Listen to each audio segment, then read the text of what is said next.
काल का खोलो धर्म द्वारा। जय माता दी फ्रेंड्स, आप सबका मेरे चैनल पे एक और बार स्वागत है। और ये है वैष्णो देवी यात्रा वीडियो नंबर 5। और अगर आप फ्रेंड्स मेरे चैनल पे पहली बार आए हैं तो प्लीज़ मेरे चैनल को सब्सक्राइब कर लीजिए। और यहाँ पे फ्रेंड्स हमने शिवखोड़ी के दर्शन कर लिए थे। अंदर बाबा की बहुत ही अद्भुत दर्शन हुए थे। हम गुफा में बैठे हुए थे और बाबा का अभिषेक, अलंकार, आरती हमने सब कुछ अटेंड किया। तो ऑलमोस्ट गुफा में हम शायद 1 आवर से भी ज़्यादा रुक गए थे, जिसकी वजह से जब बाहर निकले तो अंधेरा हो चुका था। और बाहर आने के बाद यहाँ पे देखिए दीपांशु भारद्वाज जी हैं, वो कहानी सुना रहे थे इस शिवखोड़ी गुफा की। तो आपको पता ही होगा ये भस्मासुर से रिलेटेड कहानी है, जहाँ पे भस्मासुर को शिव जी ने ही वरदान दिया था कि जिसके सिर पे हाथ रखोगे वो भस्म हो जाएगा। तो यही कहानी है, लेकिन आप सुनिए दीपांशु जी के मुख से। जब मारने बाबा को निकला उसको भड़का दिया गया। एक ही था भड़काने वाला, नारद जी। और उन्होंने उसको भड़का दिया कि भाई तू तो शक्तिशाली हो गया है और शिव से ऊपर कोई नहीं है, तो उसी को भस्म करके सारा संसार तेरा। अब राक्षस है, छोटी सोच तो होगी। नारद मुनि तो क्या था, वो तो जरिया था, उसका तो काल आया हुआ रहने दे, देवताओं की बुराई नहीं करा करते। अच्छा ही कर रहा। वो तो एक जरिया था, क्योंकि उसको बोला गया था कि तू जा, उसका काल आ रहा है, काल उसके पास में बताऊंगा ये क्यों होता है। मैंने कल कहा था कि भगवान क्यों बोला गया है, तो उसके बारे में बताऊंगा। तो थोड़ा आगे थोड़ा नीचे बैठ जाए, नीचे ना यार क्या बात कर रहे हो। तो जब वो निकला तो अब बाबा को भी पता चल गया कि भाई हाँ अब आ गया है, बहुत ध्यान में थे। उसके बाद पहले भगवान के बारे में तो बताऊं। तो वहां से निकले ओके यहाँ। अब आपने देखा होगा भोले बाबा के जितने मंदिर है वो ऐसी जगह जाके है जहाँ ना तो उस गुफा में आपको जो है नेटवर्क मिलेंगे। अमरनाथ है नेटवर्क है ही नहीं, गायब है सब कुछ। यहाँ भी नहीं है और भी केदारनाथ में भी नहीं है। अब जो चीज़ें हैं वो चेंज होती जा रही है, तो धीरे धीरे ऑब्वियसली बात है कि इंसान है, कुछ ना कुछ तो करेंगे बाबा के लिए, तपस्याएं। उसके बाद बाबा यहाँ आ गए तो अब विष्णु जी को पता था, विष्णु जी ने लिया लड़की का रूप, एक मतलब नाचने वाली का, तो मोहिनी नाम था उसका।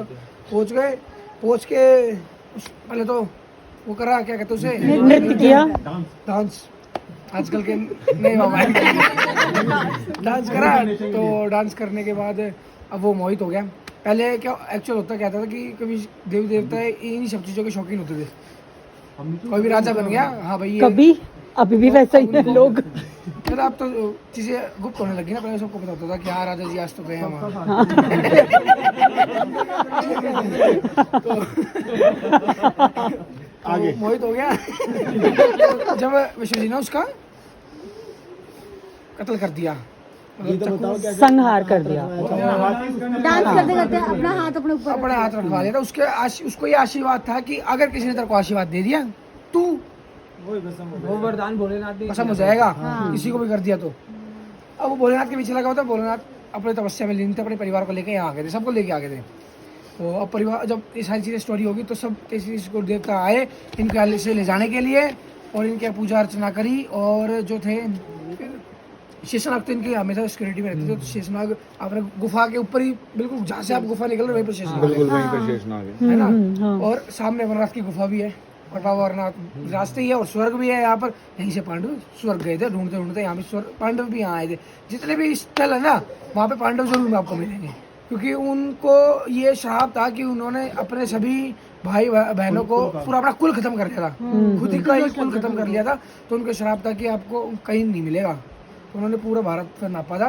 हर जगह है ये, साउथ में भी आप चले जाओ, हर जगह सब जगह सब जगह अधिकतर पहाड़ों पे ज़्यादातर है, क्योंकि इनको 1 साल का ये भी था, 13 साल का जो वनवास हुआ था, 13 पता नहीं 14 साल का अज्ञातवास था। अज्ञातवास जो था, उसमें 1 साल का ये था कि आपको अगर किसी ने देख भी लिया, पहचान भी लिया, तो आपको 13 साल का फिर से कंटिन्यू दोबारा से करना पड़ेगा। तो सबको पता होगा। नहीं मेरे को नहीं पता था। अज्ञातवास था। ये वाली बात नहीं पता। उनको मतलब किसी को जानवर भी पहचान जाएगा ना कि पांडव आगे, तो उनको दोबारा से वो चीज़ें करनी पड़ेगी।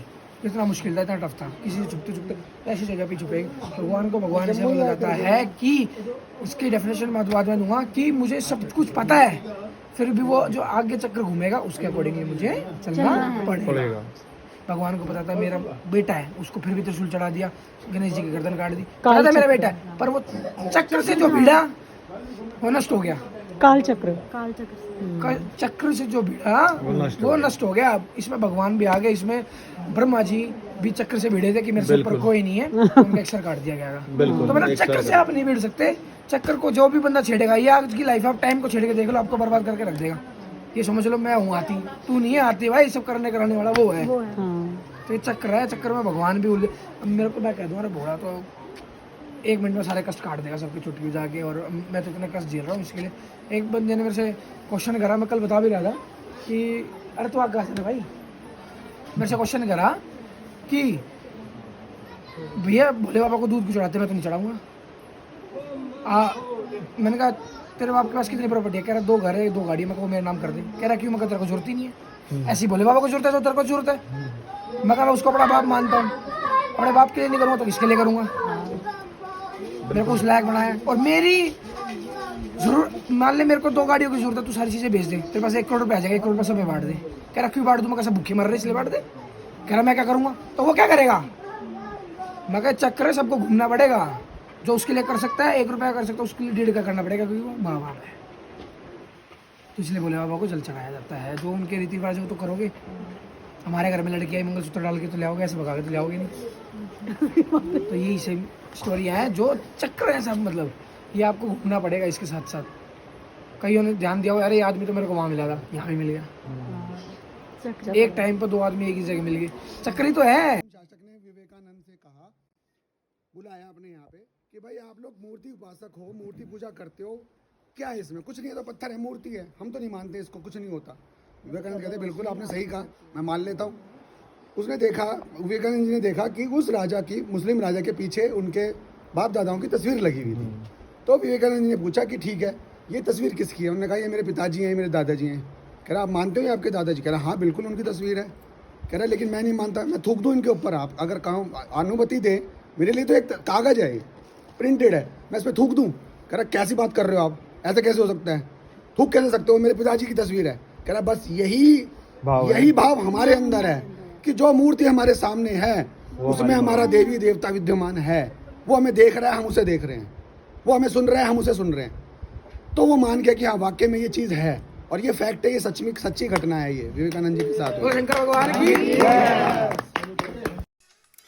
तो ऐसी अद्भुत कहानियाँ, किस्से सुनते सुनते हम वापस हमारे होटल आ गए थे, धर्मशाला।